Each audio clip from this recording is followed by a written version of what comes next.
বা রাজনীতি করতে আসেন অনেক বুলিংয়ের শিকার হন। জি, এটা সম্পর্কে কি বলবেন? কারণ আপনাদের নামে অভিযোগ আছে যে এই বট বাহিনীতে আপনাদের বহু সদস্য যুক্ত আছে। জি, 2013 থেকে আমি জামাতের রাজনীতির সাথে যুক্ত, কিন্তু আমি আসলে এরকম কোনো বাহিনীর অস্তিত্ব ভিতরে দেখি নাই কখনো।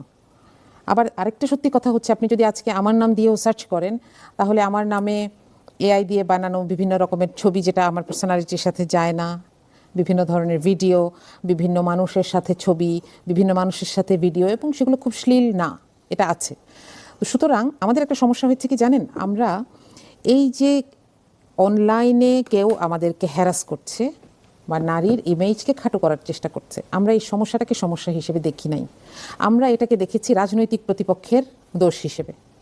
এটার কারণে আমার প্রতিপক্ষকে কেউ যখন ছোট করে এবং সেটা এসে আমার কাছে বলে আমার দলের, আমি হয়তো সেইটাতে আপত্তি করি না।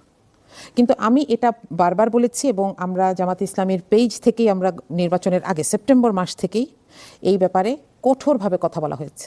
আপনি দেখবেন যে, এবং এটা ভেরিফাইড পেজ থেকে আসছে, যে আপনারা এইটা করে মনে করবেন না যে আপনি দলের উপকার করছেন। এই জায়গাটা আমাদেরকে আসা দরকার, যে আমরা সবাই একদিকে এবং যারাই অন্যায়গুলো করছে তারা আরেকদিকে। আমার কাছে কেউ যদি আসে যে জাইমা রহমানের একটা খুব বাজে একটা ছবি এডিট করে সে বানিয়ে আমার কাছে এসেছে, আমি তো তাকে অ্যাপ্রিশিয়েট করব না।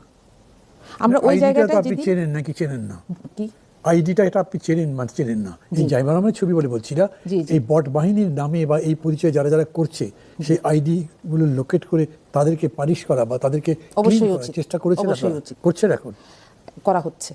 এবং কেউ কোনো নেতা কর্মীকে যদি এটা পাওয়া যায় তার ব্যাপারে ব্যবস্থা নেওয়া হয়, এটা কখনোই অ্যাপ্রিশিয়েট করা হয় না। আমার ব্যাপারেও এখন দেখেন, পর্যন্ত পত্রপত্রিকায় আমরা এরকম কিছু দেখি নাই যে বট বাহিনী বলে কারোর বিরুদ্ধে আপনারা কোনো ব্যবস্থা নিয়েছেন। না, কারণ বট বাহিনী নাই।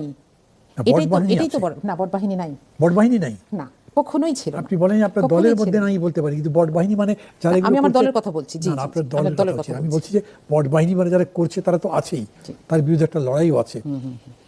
বিএনপি বলতে চাচ্ছে বা অন্যরাও বলছে যেগুলো আপনারা করছেন, কারণ তাদের পরিচয় দিয়ে তারা করে, আপনারা তাদেরকে ক্লিনজিং করবেন এবং নিজের দলটাকেও ফ্রেশ করবেন, পরিবেশটাকেও ভালো করবেন। দল ফ্রেশ আছে। এগুলো কারা করছে আমি বলি, এখানে যে মোটিভটা থাকে মানুষের, সেটা হচ্ছে রিচ পাওয়া। যে একই আইডি আজকে আমার ছবি বিকৃত করে প্রকাশ করেছে, আমি গিয়ে দেখি 2-3 মাস আগে তার ওখানে বিএনপির একজনের ছবি বিকৃত করে প্রকাশ করা। কিন্তু আমরা যখন অন্য দলেরটাতে আমি খুশি হচ্ছে, আমি শেয়ার দিচ্ছি, দেখেন কি হাসি আসছে, কিন্তু আমার দলেরটা আসলে আমি খুব কনসার্ন হয়ে যাচ্ছি, এইটাতেই এরা আশ্রয় পায়। আমি বুঝাতে পারছি, তাই না? এই জন্য আমরা সমস্যাটাকে আলাদা করে দেখছি না, আমরা এটাকে রাজনৈতিক প্রতিপক্ষ মনে করছি। সমস্যাটা কমন, নারীর সমস্যা একেবারে নারীরই। সেটাই, এটার মধ্যে আসলে বিএনপি, জামাত বা আওয়ামী লীগ এটাই বলতে চাচ্ছি। জি, এখানে আমরা এক জায়গায় এসে দাঁড়াতে পারছি না তো। জি, আমি আপনাকে বলি, আমি 4টা আইডিকে গতকাল ডিটেক্ট করলাম। এই 4 জনের হচ্ছে, তারা একজন হচ্ছেন উত্তরা স্ট্যামফোর্ড কলেজ উত্তরার একজন টিচার, এবং তিনি ওখানকার ছাত্র দলের কিছু একটা নেতা, এবং তার প্রোফাইল পিকচার, কভার ফটো সবগুলোতে খুব স্পষ্ট করে জনাব তারেক রহমানের, জনাব প্রধানমন্ত্রীর ছবি আছে। এবং আমি তার সেই কমেন্ট, এবং উনি কমেন্টে খুব অশ্লীল একটা কমেন্ট করেছেন আমাকে।